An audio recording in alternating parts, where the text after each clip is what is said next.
Pakistani showbiz की दुनिया में हानी आमिर का नाम आते ही खबरें खुद ब खुद बनने लगती हैं।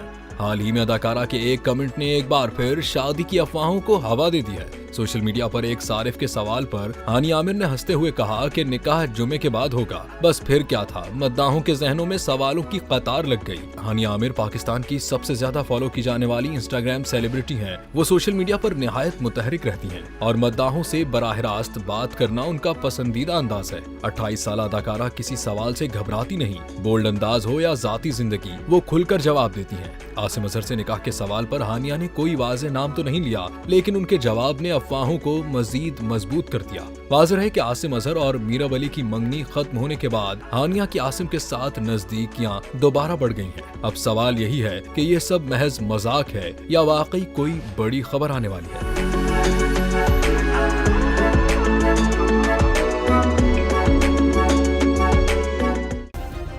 सब्सक्राइब करें और बेल दबाएं ताकि कोई खबर रह न जाए।